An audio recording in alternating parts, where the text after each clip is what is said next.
Առաջին հարցը վերաբերում է Իրանին հումանիտար օգնությանը, ինձ հետաքրքիր է Իրան հումանիտար օգնություն ուղարկվել է թե ոչ, եթե ոչ ինչու՞ չէ, եթե ձեր պատասխանը այն է լինելու, որ կարիքը լինի կուղարկենք, կարիքի մասին վկայում է Հայաստանում Իրանի դեսպանության հայտարարությունը։ Եթե ոչ, ինձ հետաքրքիր է ինչու է այս խտրական մոտեցումը, երբ Թուրքիայում երկրաշարժի պայմաններում սահմանը բացելով շտապում ենք հումանիտար օգնություն ուղարկել, բարեկամական Իրանին, որի հումանիտար օգնության շնորհիվ ենք նաև 90-ականներին ճգնաժամը հաղթահարել, դա դեռ չկա, եթե չկա։ Երկրորդ հարցը վերաբերում է Ադրբեջանի հետ բանակցություններին եւ սահմանադրության փոփոխության պահանջին։ Գիտեք, տարիներ շարունակ մենք ասում ենք, որ Ադրբեջանի պահանջն է Հայաստանում սահմանադրություն փոփոխելը, դուք հերոսաբար փորձում եք հակադարձել այդ պնդումներին, հիմա արդեն մեր պնդումներին պիտի չհակադարձեք, ԱՄՆ ազգային հետախուզական տնօրենի գրասենյակի զեկույցին պիտի հակադարձեք, եթե կարող եք, որ Իլհամ Ալիևի պահանջն է Հայաստանում փոխել սահմանադրությունը։ Եվ տեքստը արդեն որ մամուլում հայտնվել է, պարզ է, որ ճիշտ այդ տրամաբանությամբ է գնում այդ փոփոխությունների նախաձեռնությունը։ Ես ուրիշ հարց ունեմ։ Բանակցությունների ընթացքում երբևէ արտաքին գործերի նախարարությունը բարձրաձայնել է Ադրբեջանի սահմանադրության փոփոխության անհրաժեշտությունը, որը կոնկրետ շատ ավելի ուղիղ տարածքային պահանջներ ունի իր բոլոր հարևանից, բայց մեզ վերաբերող հատվածը Հայաստանի Հանրապետությունից։ Եթե չի բարձրաձայնվել, օրինակ ինչու չի բարձրաձայնվել, այդ մի խաղաքարտից ինչու ենք հրաժարվել։ Շնորհակալություն, պարոն նախարար։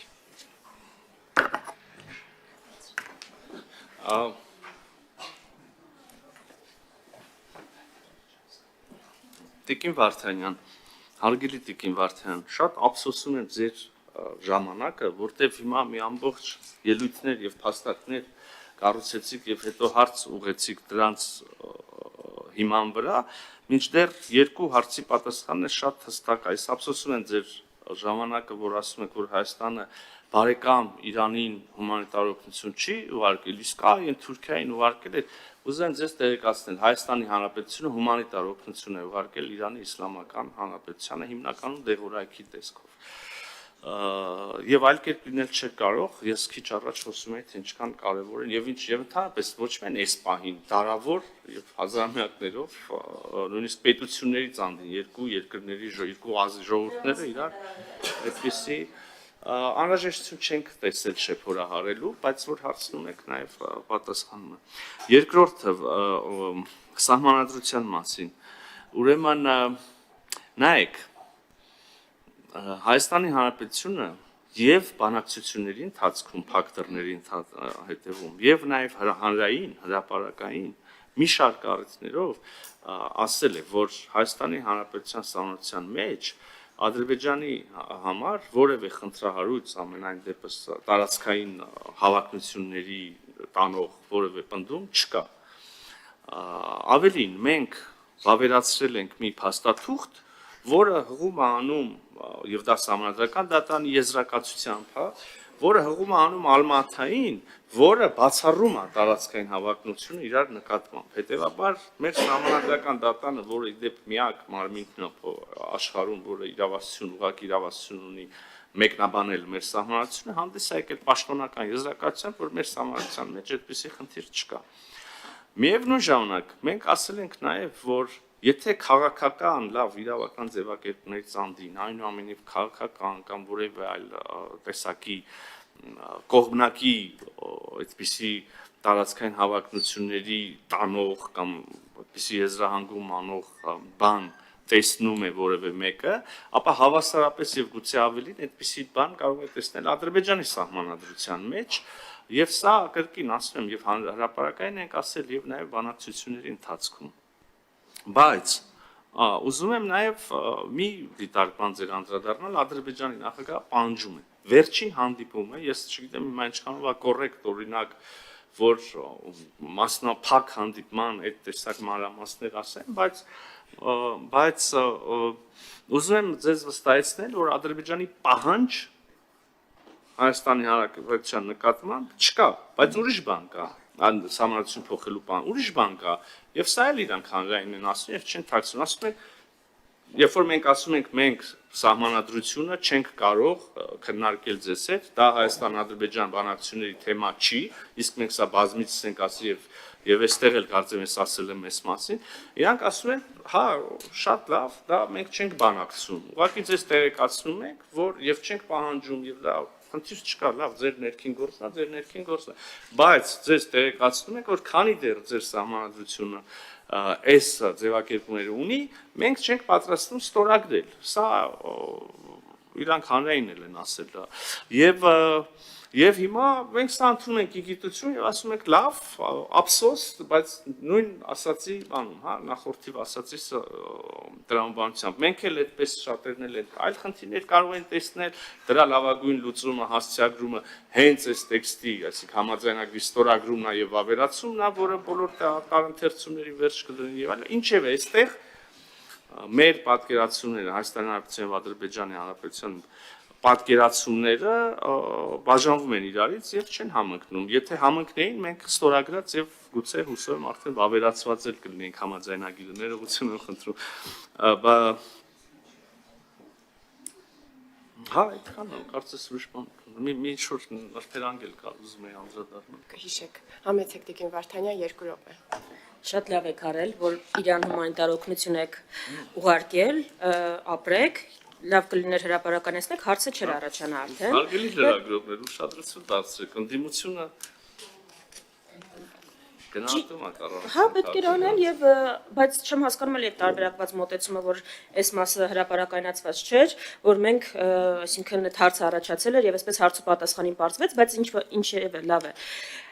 Ձեր պատասխանը ավելի վատացրեց, ճիշտ ասած, իմ կարծիքով ձեր իրավիճակը, որովհետեւ գիտեք, արդյունքում ինչ ստացվեց։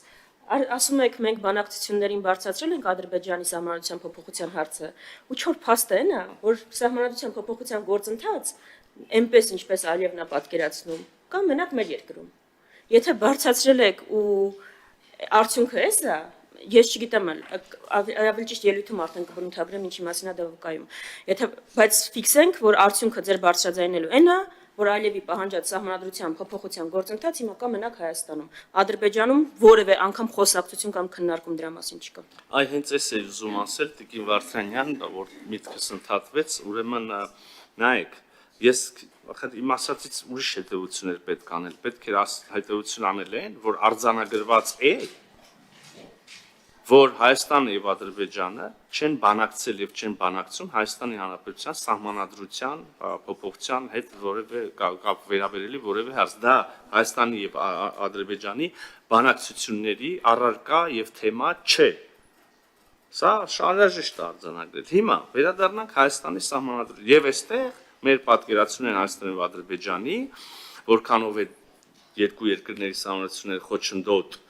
համաձայնագրի ստորագրման համար տարբերվում են։ Սա արձանագրենք։ Հիմա վերադառնանք կոնկրետ Հայաստանի սահմանադրությանը։ Եվ էլի մենք Հայաստանի Հանրապետությունում նոր սահմանադրություն ընդունելու կամ սահմանադրական փոփոխություններ անելու անհրաժեշտության մասին խոսել ենք 2018 թվականի ժողովրդավարական հեղափոխությունից գրեթե անմիջապես հետո։ Դա մեր օրակարգն է, հիշում եք, կար ձևավորվել է հանձնաժողով, որը աշխատանքները դանդաղեցին կամ նույնիսկ ինչ-որ առումով քաղաքական առումով երկրորդ պլան մղվեցին COVID-ի համաճարակի, այնուհետև պատերազմի, այնուհետև դրանից բխած Հայաստանի Հանրապետության էական լուրջ ներքաղաքական ճգնաժամի, որը իր հերթին հանգեցրեց արտահերթ խորհրդարանական ընտրություններ եւ այդտեղ ձեր կողմից բանի եւ ձեր կողմնակիցների կողմից փողոցներում իմ եւ իմ ընկերների ուրեմն բանի սպանության տեսարաններ բեմադրելու եւ դրան հաջորդած բազմաթիվ իմ դեպքում ոչ միայն ներողություն սպանության տեսարաններ, բայց իմ մասնակցությամբ սպանության տեսարաններ բանանելու փորձը այդ բոլոր բաները հասկանալիորեն ի՞նչն է այստեղ ծիծաղելի լավ չեմ հասկանում ի՞նչն է այստեղ ասում եմ Իմ սպանության փորձն էր ծիծաղելին, թե այն որ ներքաղաքական ճգնաժամ էր, որ երկրում եղավ արտահերթ խորհրդարանական ընտրություն, այս սաղ դնեինք մի կողմ, ասենք լավ էս ջանդամ, եկեք հլը սահմանադրության տեքստը, չնայած էլի շարունակվել են աշխատանքները, ես խոսում եմ միայն դանդաղեցման մասին։ Եվ ի վերջո այդ տեքստի նախագծի սևագիր արդեն, ինչպես կարող ենք ասել, կա եւ շուտով կունենանք, քանի որ մենք իշխող կառավարող մեծամասնություն ենք, քաղաքացիական պայմանագիր կուսակցությունը խորհրդարանական ուրեմն խմբակցության եւ այլ ֆորմատներով ձևաչափերով որ ինչպեսին որ անհրաժեշտ կհամարի կունենա իր քննարկումները եւ դիրքավորումը, չէ որ դա քաղաքացիական պայմանագիր կուսակցության առաջարկն է հանրությանը, այնուհետև անհրաժեշտ եթե լինեն այդպիսի անհրաժեշտ շտկումներ, խմբագրումներ, դրանից հետո կներկայացնենք հանրության դատին։ Ինչ նախնդիրը որևէ կերպ չեմ հասկանում։ Դուք արդեն արձագանքել եք, այս արձագանքին իմ արձագանքն էր։ Շնորհակալություն, հարգելի գործընկերներ, եթե այլ հարցեր չկան, ապա մեկնարկում է ելույթների փուլը, յուրաքանչյուր ելույթի համար 5 րոպե։ Ելույթներ։ Այժմ հակառակերթականությամբ անենք Տիկին Վարդանյան, դուք։ Պարոն Միրզոյան, նոյեմբերի 9-ը ձեր վրա հարձակվելու Նիկոլ Փաշինյանի դուխիները գողանալու օր չի։ Ես այս անձնակենտրոնությունը չգիտեմ ինչով է պայմանավորված, դա ազգային ողբերգության օր է։ Եթե ձեր վրա հարձակվել են, շրջվեք այն մարդու հետ, ում ամեն օր հանդիպում եք, ու ասեք այդ գործը ինչի բացահայտված չի։ Բայց նույն նախանձախնդրությամբ բացահայտեք ուղիղ եթերում, այն որ թաղապետը հարձակվում է մարդածեծում, այն որ պետական պահպանության տակ գտնվող ցուցարարին տանում են, ստորացնում են, այդ դեպքերն էլ։ Ես չգիտեմ ինչ կապ ուներ Սահմանադրության փոփոխության հետ ձեր անձնակենտրոնությունը, բայց կներեք նոյեմբերի 9-ը իմ համար ձեր վրա հարձակման օր չի։ Երկրորդ, փոփոխությունը ոչ սխալվում եք, եթե չասեմ ստում եք, որ դուք ունեցել եք Հայաստանի Սահմանադրության փոփոխության օրակարգ։ Ձեր օրակարգը միջև Ալիևի պահանջը եղել է Սահմանադրության բարեփոխման օրակարգ։ Դուք Հայաստանում նոր Սահմանադրության մասին խոսել եք բացառապես այն բանից հետո, երբ Իլհամ Ալիևը ասել է, որ Հայաստանը նոր Սահմանադրություն պիտի ունենա։ Ու քանի որ ուրիշ տարբերակ չկա անկախության հռչակագիրը հանելու, հանրաքվել անեք, ինչ բարեփոխում էլ անեք, չեք կարող այդ հղումը հանեք։ Դրա համար եք նոր Սահմանադրության մասին խոսում։ Դրա համար անգամ 4-րդ հանրապետության մասին եք խոսում, որտեղ ուրիշ իրավական ճանապարհ չկա։ Դա է խնդիրը։ Դուք մինչև Ալիևը չի անվանել այդ Սահմանադրությունը խնդրահարույց։ Սահմանադրությունը կոնֆլիկտածին չեք անվանել։ Այ այդ է խնդիրը։ Այդ է խնդիրը։ Ու հա, փաստորեն դուք հունիսի 7-ի ընտրությունները վերածել եք Սահմանադրական հանրաքվեի։ Ալիևի Սահմանադրությանը այո կամ ոչ ասելու։ Այդ թուղթ, այսինքն որ ասում եք չէ, դե Ալիևի պահանջը չի։ Ես անգամ ամերիկյան հետախուզական ծառայության հողում չեմ անի։ Դուք ինձ կարաք բացատրեք, ո՞նց է ձեզ ստացվում, որ ձեր կամքով ինչ անում եք, վերջը դուրս է գալիս այն, ինչ Ալիևը ուզում է ձեզնից։ Ավելի վատ, եթե Ալիևը ձեզնից չի պահանջում ու անում եք, գիտեք։ Շատ ավելի վատ։ Ես անգամ չգիտեմ Ցեղասպանության թանգարան ինստիտուտի տնօրենին ձեզնից պահանջել են, որ հեռացնեք, թե ձեր կամքով է կարևոր դուր գաք։ Շատ վատ է, մեկից վատ տարբերակներ են։ Եթե պահանջել են արել եք, շատ վատ է, նշանակում է պահանջները այդ մակարդակի են հասել։ Եթե չեն պահանջել, դուք դա արել եք, այդ սարսափելի է։ Իսկ այս Արցախահայերի նկատմամբ այս պետական մակարդակով ատելությունը ում պահանջով եք տարածում։ Երբ որ երկրի վարչապետը Արցախահայ կնոջը ասում է փախել եք, այդ ձեզնից պահանջում են որ անեք, թե առանց պահանջել են անում, առանց պահանջել եք անում։ Ձեր խոսույթը, այսինքն խոսույթը չի տարբերվում Ալիևից, վերջնարդյունքը գործողությունները այն ինչ Ալիևը պատկերացնում է։ Դե դուք որոշեք, այդ մեկը մեկից վատ է, դա ձեր կամքով եք անում, թե անում եք ոչ ձեր կամքով։ Չգիտեմ էլ որն ավելի վատ։ Մնացածը ավելի մանրամասն արտաքին քաղաքականության մասին արդեն արժե լիագումար նիստերում կքննարկենք։ Շնորհակալություն,